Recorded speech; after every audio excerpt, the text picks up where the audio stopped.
Education is the most powerful weapon that you can use to change the world. Nelson Mandela.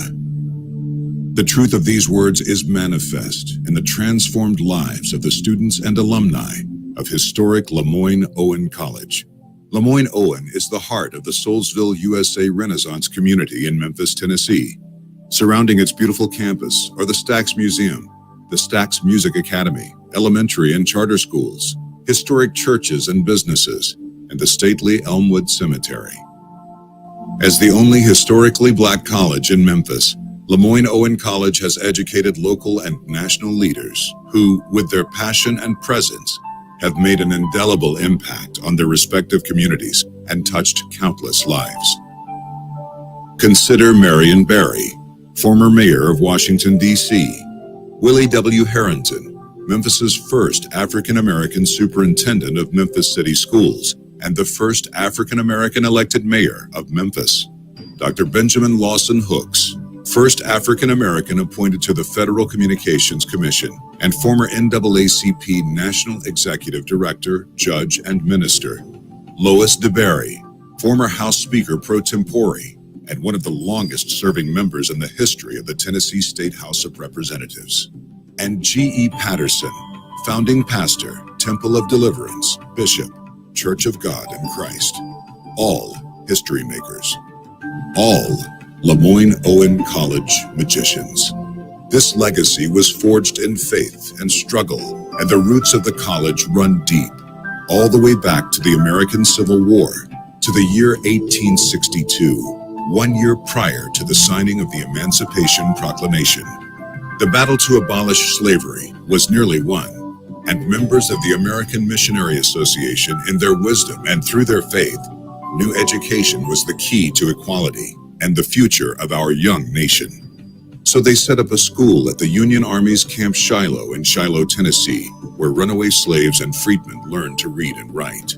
After the war, the school, now known as Lincoln Chapel, moved to Memphis, where it was burned to the ground, rebuilt, and later renamed LeMoyne Normal and Commercial School, after a generous gift was made by prominent Pennsylvania physician, Dr. Francis Julius LeMoyne.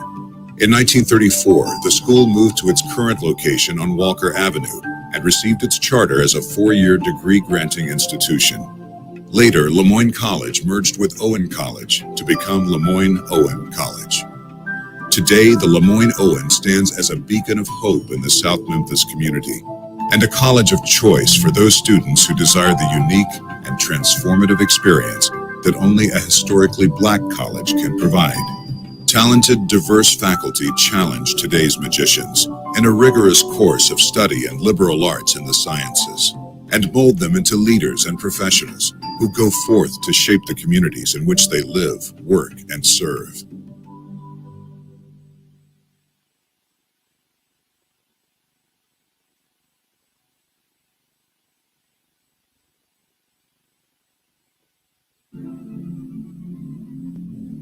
All right, good afternoon, friends and alums of my favorite institution of all times, historic LeMoyne-Owen College in Memphis, Tennessee. My name is Jessie Chapman. I'm the Director of Administrative Services here. Just want to walk around the grounds and show you some of our beautiful buildings and some of our beautiful lawns. We're standing in front of Brownlee Hall. Brownlee Hall is the second oldest building at LeMoyne-Owen's campus, named after one of our former presidents, Mr. Brownlee. This building houses the administrative offices and also some classrooms.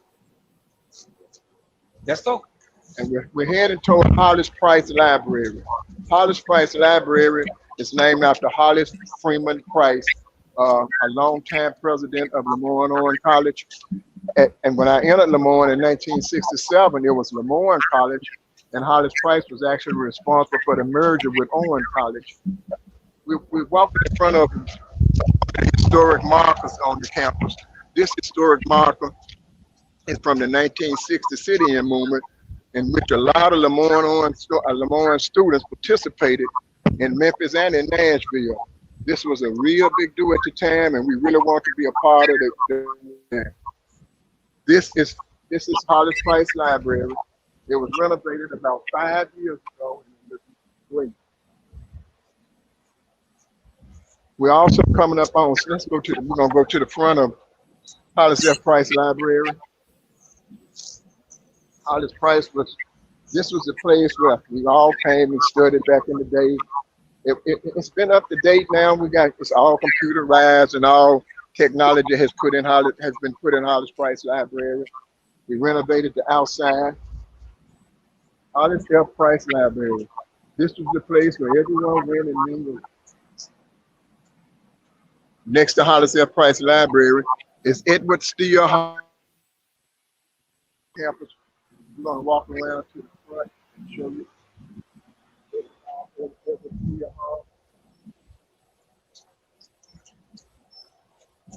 Edward Steele Hall is where all of the science classes used to be. Now it's the place where humanities and also the art department is housed here, with a lot of other classrooms and offices in Steele Hall. It was renovated about 15 years ago. We did a renovation to upgrade it for ADA purposes. It's a very old and distinguished building. Oh, you know, if you can go on the inside, but we got an art collection in Steele Hall that's invaluable. You know, you can't even put a price on it. I'm gonna pull this door and hope it's open so you can film it. Now, you got to come back and film the art collection to die for. It's really cool. So make sure you come and film the art collection. I want to show you this historic capsule that we planted in 2000. This 2000, it was planted in the year 2000, and it's not going to be open until 2050. The state of environment. Now, if you walk to the right of Steele Hall, this is the building was named after Mr. Steele, but it's also a historic monument about Edward Shaw, who was an old U.S. ran for U.S. Congress. That's another historic marker that's on our campus. What was so important about Mr. Shaw? Well, Mr. Shaw he became the first black Memphis to run for Congress, Memphian to run for Congress, and he was on the county commission and also the city council. He ran a newspaper called The Planet. I think he was a minister at First Baptist Ville, and he operated LeMoyne Normal Institute. He ended up being LeMoyne-Owen College.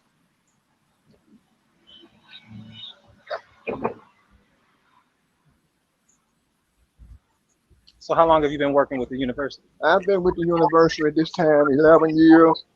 I also worked at the university before I went into the hotel business. I worked at the university as a track coach, trying to give back because this college was so incredibly nice to me and my family. I went to this school on a full scholarship for 4 years. I excelled in academics and in track. I excelled in academics after I had a bump in the road and was put on the right track by Coach Johnson. I don't know if you see this. This is the historical monument that we got up at Steel Hall. If you can zoom.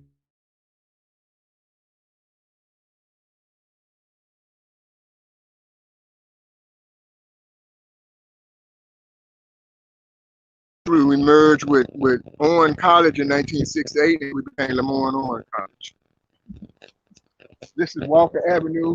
Years ago, this was one of the best projects in the city, LeMoyne Gardens. I grew up at LeMoyne Gardens. Pretty much everyone grew up in LeMoyne Gardens.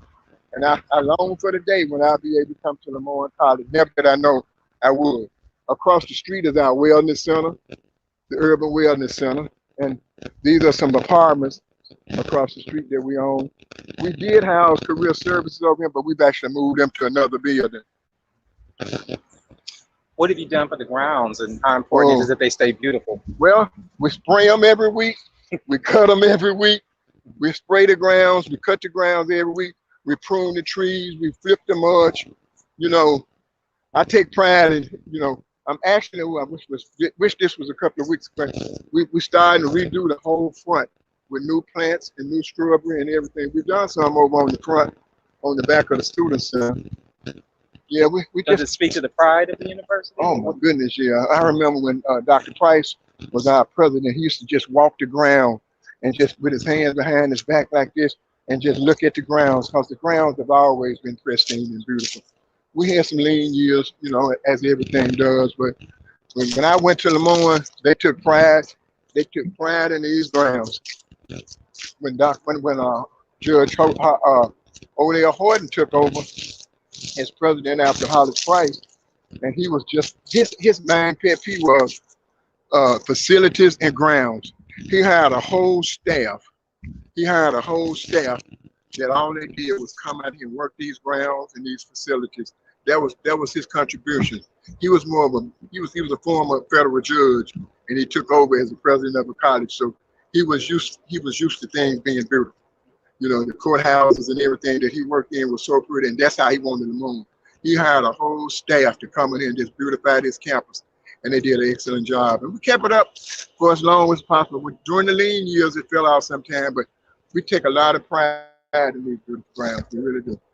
So tell us, as you close out, tell us what does this mean to you to be an alumni and a student, a former student? What does it mean that you have this job and take care of the grounds at this part of your life? Well, God, I couldn't explain it in the little time that we got. It means so much for me because LeMoyne did so much for me. And I myself own a lot of properties throughout the city, and I just take pride in having pretty properties and taking care of pretty properties. I was raised like that, you know. And it means a lot to me to be able to come out here and walk these grounds myself and know that I'm taking care of them the right way. If you look around, we've joined the Armageddon, and we got most of these trees are tagged because they're that beautiful, and the people have come out and looked at our trees and tagged them and made sure that we were on the register with these trees. Yeah, I take pride in it because it's my job. What's your favorite spot? The most memorable spot for you? My most memorable spot, to be perfectly honest, is the library. When I got back and the library was kind of falling apart, kind of like the swimming pool world, I took it upon myself. You know.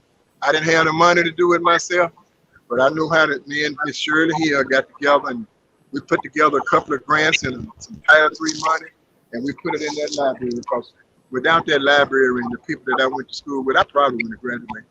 I wasn't an A-list when I got here. You know. I wasn't the sharpest student, you know, when I got here. But at LeMoyne-Owen, I got around a lot of winning students, and they kind of helped me through. And we used to always have these meetings in the library, you know. We had these study parties in the library. Sometimes she would let us stand there all through the night, just studying and getting ready for the big days. So my favorite part is the library. And of course, Bruce Hall, because at Bruce Hall, that's where we trained at for track and behind Bruce Hall. But the library was what that kept me grounded and level after I almost like out, you know. So library was my spot. What did you like to say to any student considering coming to Ellis? Hey, if you want some one-on-one If you really want someone, any student, and I say this all the time. See, I kind of market LeMoyne everywhere I go. Either I got something on that says LeMoyne, or somebody recognizes that I went to LeMoyne. And to a parent or to a student, if you're really serious about your child getting some one-on-one solid education, LeMoyne is the place. You know, I don't think I would have been able to graduate from a major college because LeMoyne, when I was almost to flunk out of LeMoyne, every one of my professors contacted my coach and told my coach. My coach contacted my mom and told my mom. I wouldn't have got that at the University of Memphis. Not downplaying the University of Memphis, but that personal attention and that close camaraderie that I got in LeMoyne was what I needed. That was exactly what I needed, you know. And if you want close-knit family or institution, this is it. The pride in LeMoyne is unparalleled. People that went here and graduated from here. They always one of the most valuable lessons I learned was from a fellow student that was a senior when I was a freshman, and he honed it in my head. He told me one thing. He said, "You're gonna build some relationships here at this campus that you're gonna have throughout your life." When Myra Lowry told me that, I didn't pay it any attention, but that has been so true. The relationship that I have built at LeMoyne has taken me all across the country and back, all overseas and back, and I've been able to use all the tools that I learned at LeMoyne have maintained and kept me making. Thank you, Mr. Chapman. Thank so you. happy you took the time. Appreciate it. Oh, no, yeah. You know, edit it. Oh, yes, sir.